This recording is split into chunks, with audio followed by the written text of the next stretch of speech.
Gran Turismo is not just a game, it's a driving simulator. The link between game and reality is so close that developing the latest game Prologue without real time on the track would be impossible.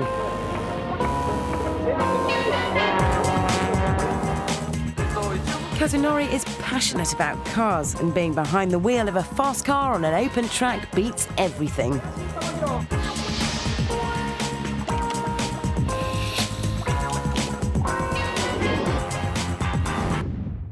あともう一つはね、やっぱり工業製品。 They're the most beautiful industrial products. それが全てを自然に見せるっていうことだけです。 Cars naturally have charm, and cars and driving are enjoyable as they are. So we concentrate on reproducing them without adding anything. That's probably the key characteristic of Gran Turismo, keeping everything realistic. ゲームの中で For Kazunori's team at Polyphony, who created Prologue, today's a chance to have fun and learn more about the balance and handling of a real car. 今日いくつか例えば Today, our team will conduct some research into how stability control systems work in real cars. But I'll just be happy if at the end of the day, the experience rekindles the team's motivation to create driving games. そうですね。僕らはそのバーチャルの世界 Our job is to represent the enjoyment of cars through the virtual world. And because we create computer games, it's important that everyone tastes the enjoyment of actually driving real cars. 使うことの素晴らしさっていうことに気づくんですね。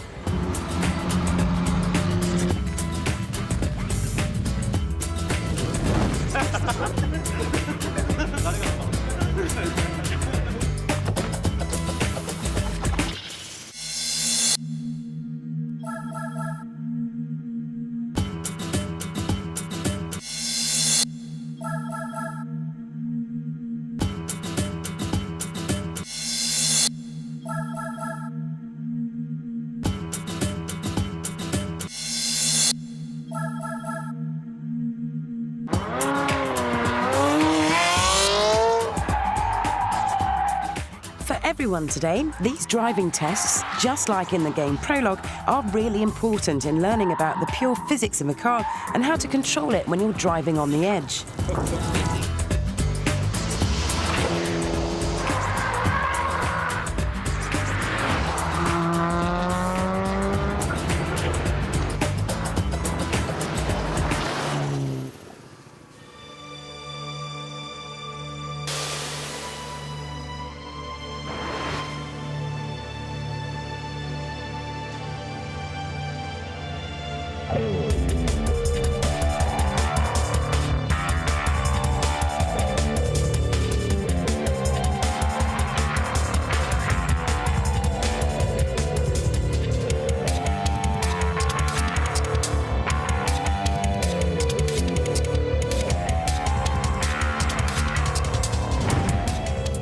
Tokyo is at the heart of Japan's car culture.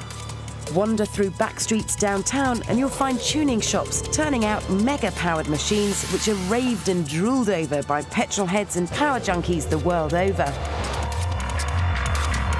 This backdrop of fast cars, cool bars and neon-lit skyscrapers are Polyphony's inspiration and home. This is the heart of Gran Turismo and mission control for Kazunori and his team, who work round the clock to build the world's best driving game.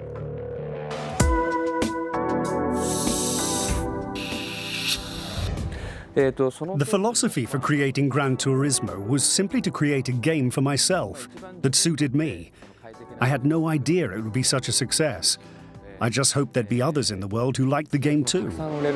Since its launch in 1997, Gran Turismo has sold over 35 million units worldwide, making it not only the biggest selling computer game, but also the fastest. Though it took time for car manufacturers to embrace this new medium, they're now knocking the door down for the cars to be created in 3D glory for a global test drive. Key to this success has been the physics engine, which replicates the weight and dynamics of each individual car.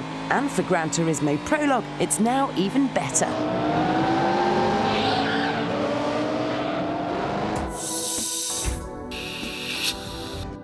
The physics engine, which has been introduced for GT4 Prologue, is completely new and is the first major update since Gran Turismo first appeared in 1997. So the improvement to drive feel is now much closer to the real thing. It had been possible to learn real driving in the virtual world of Gran Turismo before, but now for both fans and professional racing drivers, I think they both have much more to learn from it. You can learn real driving by playing Gran Turismo, and now with Prologue, I can say that with conviction. That really is my honest opinion. However, you don't create masterworks like Gran Turismo locked away in a warehouse in some out-of-town industrial area.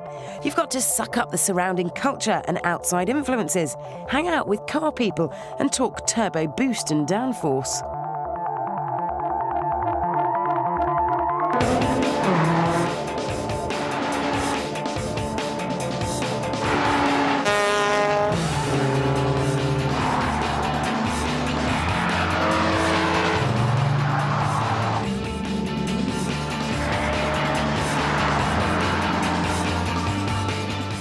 Just like in real life, to be able to drive fast and post race-winning lap times, you must first learn the basic skills of handling a car on a track. This is why we have GT4 Prologue. By the time you've passed the driving tests, you'll have picked up all the skills required to drive fast in both the virtual and the real worlds.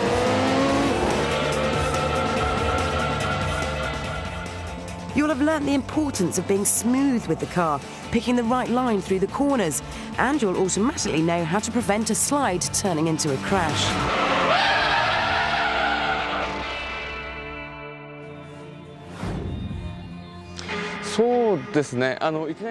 It's impossible to drive fast on a track without experience, so a driver has to study the art of driving bit by bit. First, you must understand the mechanics of how a car works, and then you can synchronize your feeling of what the car is doing to its physics. The most important thing is for your driving to be smooth, effortless, and accurate. When the driver approaches this slippery zone, there is a metal plate which is built into the ground. There are sensors which measure the car's approaching speed. Roughly about 40 kilometers per hour is the curriculum. And once the car drives over the plate jolts, throws you into a spin, and the driver's objective is to try to avoid spinning out.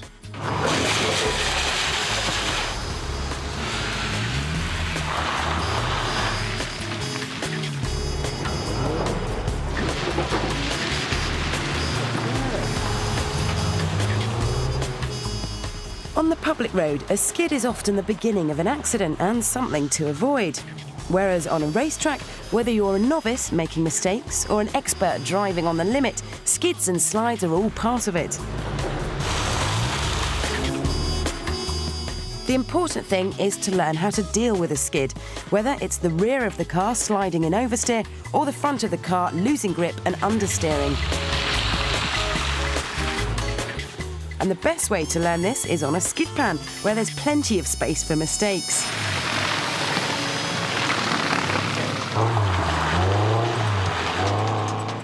The more you practice controlling your car in a skid, the better prepared you'll be for the racetrack, and hopefully catching a slide will become second nature.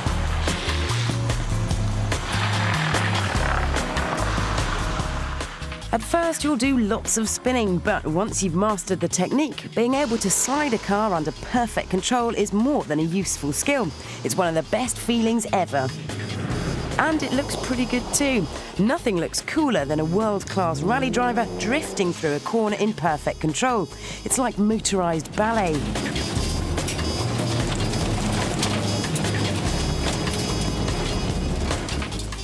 Formula One drivers have great respect for professional rally drivers, not least because nearly every time they have a go at rallying, it's ended in tears.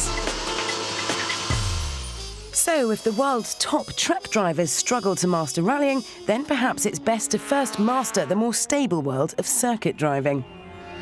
An empty racetrack is heaven, a place where you can let yourself go. No police, no speed cameras, and no chance of losing your license.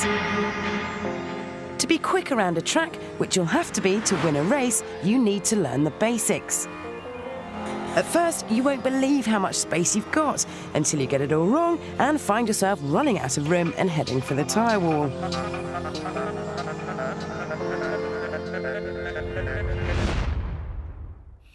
As you'll no doubt find out, the basic laws of physics apply to all cars, which you have to understand and harness to your best advantage.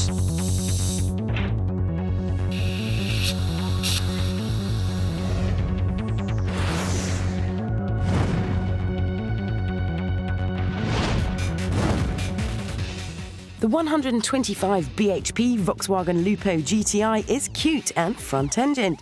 It's light but doesn't have neck-breaking horsepower. Because it's not that fast, you'll be tempted to chuck it around and have fun. It's a giggle, but not the fastest way to drive. Chill out and make use of the power that you've got.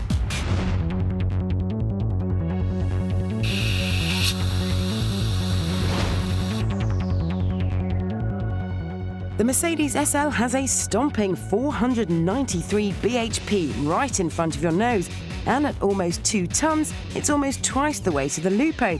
There's stacks of tyre-burning grunt under your right foot, but as it's a heavy beast, you have to drive the SL using your head. Fling it about, and it'll be a remortgage before bedtime.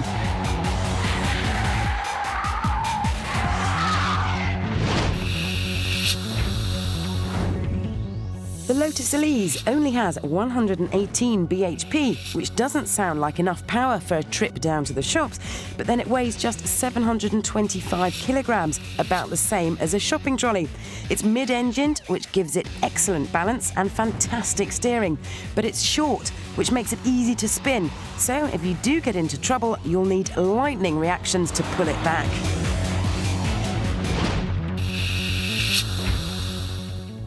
The great Ayrton Senna had a hand in developing the Honda NSX.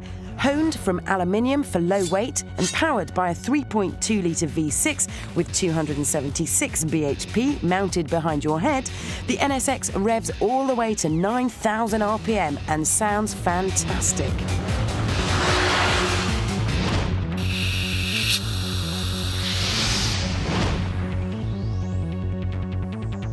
Finally, the Nissan 350Z. Front engine, rear-wheel drive, same as the SL but without the weight. Driving the Z is pure fun. It's really well balanced and great to drift. And as you can see, it looks just gorgeous.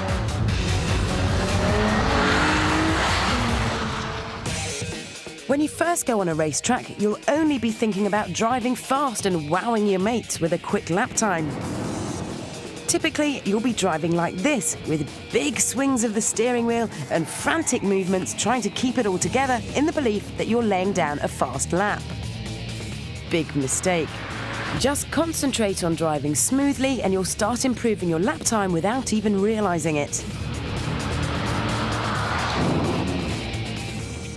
This is what you should be aiming for. Our pro driver has now calmed down and is getting it right. It could be your granddad on his way to the shops to pick up a paper. No sudden movements, no drama, and it's fast. So, be smooth. It's as simple as pouring a pint.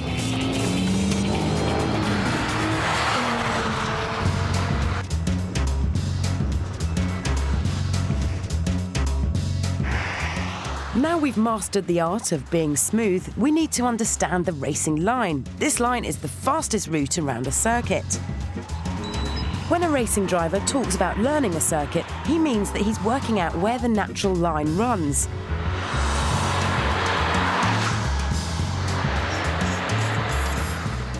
At each corner, there's a point at which you should turn the car into the bend, clip its apex, and a point at which you should exit. Gran Turismo's Kazunori talks of the racing line as an element that the car itself will define. Whenever I'm driving on a track, my attention is focused on being calm and smooth. I always aim for a smooth lap. The secret of driving fast is to let the car go the way it wants to, not to fight it.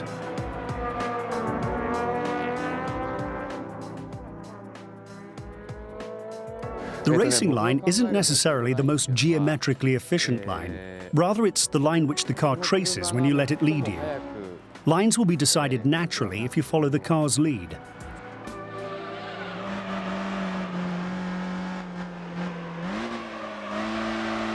A fast lap isn't about going flat out everywhere. There will be times when you need to go slowly in one section so that you can be quick in another. This is what Driving Test 4 teaches you in Prologue. Here on the real racetrack, it's exactly the same. Master the test in Gran Turismo, and you'll master it in real life. The most important thing is to be on the throttle as soon as you exit the corner. The quicker you're back on the gas, the faster you'll be on the straight. Racing school instructors call this slow in, fast out. Try to attack the first section of these corners with too much speed and you'll run wide. Off the track. Then you're in trouble. You'll lose loads of speed and won't get the car into the right position to take the next turn. The end result being you've lost loads of time. The whole lap is ruined, and all because you were too fast in the wrong place at the wrong time.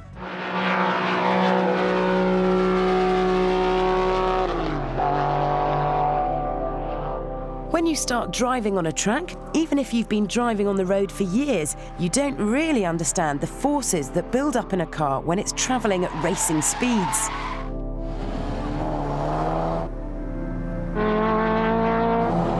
The energy which a car creates when travelling at speed can easily push you off the track, as the lads from Polyphony are finding out. So tests like this can be both fun and a steep learning curve.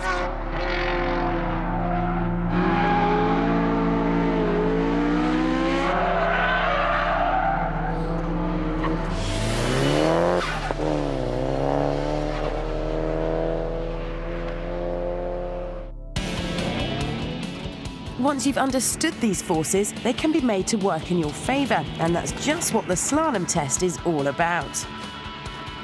The objective here is to drive through the course in the quickest time without hitting any cones. It looks simple and not very relevant to fast driving, but if you think that, you're very wrong.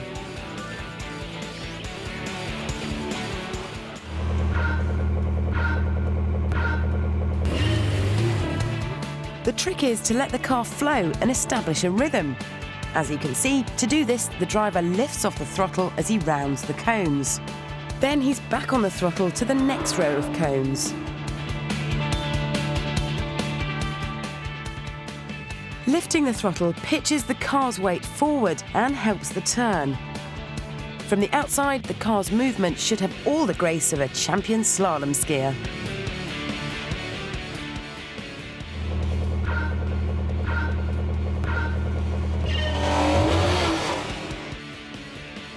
Now look what happens when the driver attacks the course without thinking, just trying to get through as quickly as possible.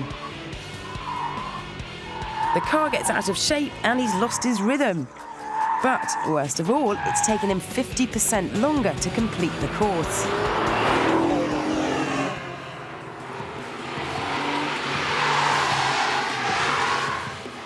It doesn't matter how good your car is or your skill as a driver, you need to keep your concentration throughout these tests or you'll run ragged and spin out.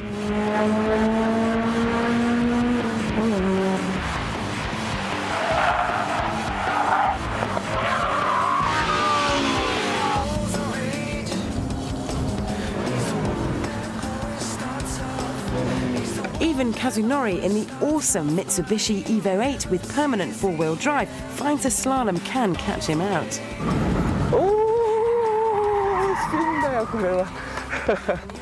I'm sorry.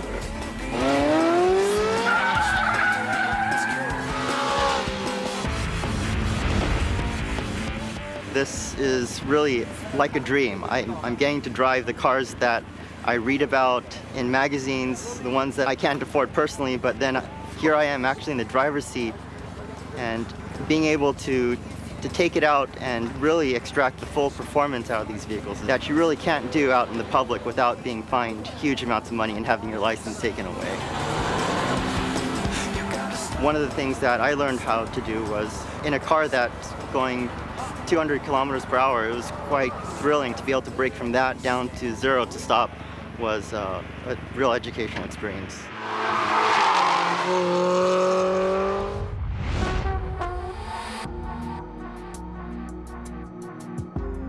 This is a real-world replica of one of Prologue's driving tests.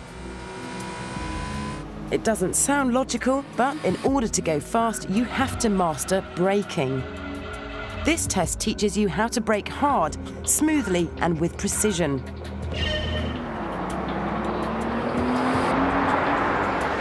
The inexperienced track driver tends to brake too softly and too late.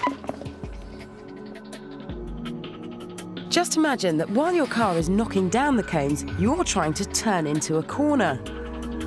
You need to plan your braking by taking reference points from the side of the track. These could be signs, bridges, or grandstands. Many tracks have distance boards prior to each corner, which makes your planning even simpler. Without a plan, you're certain to get out of shape. Precision is required. The professional driver will brake hard early and then gently start to come off the brakes to avoid a skid. Once you've mastered the basic track skills of cornering and braking, it's time to confront the toughest challenge, the rally stage. This is a typical scene for a competition rally driver, and one that humbles even the fastest and bravest of Formula One drivers.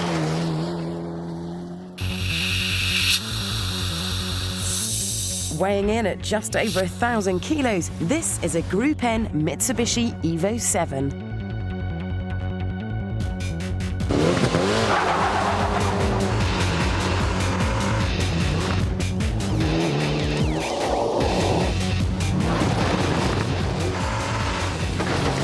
Like most modern rally cars, it has permanent four-wheel drive with a combination of 3 differentials controlling torque split, which to you and me means independent power delivery to each wheel.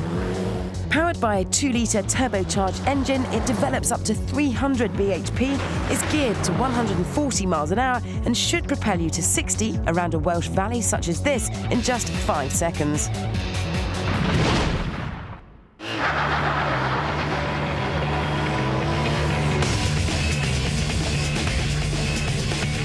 When you're spectating on a rally stage as the latest Scandinavian hotshot hammers past in a 4-wheel slide, the term smooth doesn't spring to mind. You'll just want to get in the car, nail the throttle, and hear the engine popping and banging like rifle fire. But to be fast on the dirt, you've still got to work on that smoothness thing. It may look as though your rally hero is all arms and elbows, but he's still trying to make minimum movements. And to interpret the instructions from a navigator and understand the road ahead, a rally driver needs the computing power of NASA, combined with the coordination of a dancer. It's all about being prepared for what's ahead and setting the car up for it. The driver is working harder than the road racer with more steering input and gear changing, but his movements should be just as smooth and calculated. Driving a rally car fast is all about flow and momentum. The top rally driver has an incredible level of car control. He feels what the car's doing underneath him, looks ahead at the surface, and predicts every bump and depression's likely effect on the car. It's a lesson in concentration. If you're struggling to control the car, you're not working with it. Things happen fast and you need to be ahead of the game for whatever's round the next corner or over the next crest.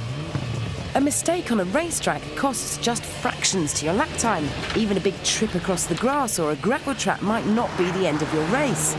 In rallying, though, there's less margin for error. It's like you're on a tightrope. Just a few yards off the line and you've hit tree stumps, boulders, or worse, careered off a cliff. And it's goodbye stage win. Hello, mountain rescue. So, whether it's a forest stage in Wales or a virtual stage in Gran Turismo, it's the same deal. As ever, keep it smooth and don't fry your brain by driving too fast.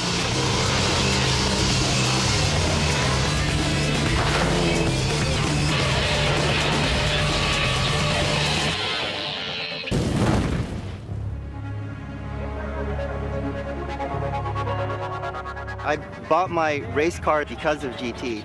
And when I test drove the car in real life and I played it in Gran Turismo, it was identical. Wherever you're driving, either in the virtual or real world, it's technique that matters. You need to master the skills and learn by your mistakes, and the best way of doing this is in Gran Turismo. Some might say that GT is a racing game. I'd have to disagree. I'd say that it is true to its name. It's a driving simulator. By the time you've passed all the tests in Prologue, everything you've done will make perfect sense. You'll be a better, more confident and smoother driver. You'll have mastered the skills of driving fast and understood what it takes to win races. 全くその通りですね。 Playing Gran Turismo makes you want a car. I've seen so many people like that. It's natural for us to be captivated by cars, not just when we play Gran Turismo, but when we create it too. Whatever your interest in cars and driving, Gran Turismo gives you more experience, more entertainment, and more skill for the real world.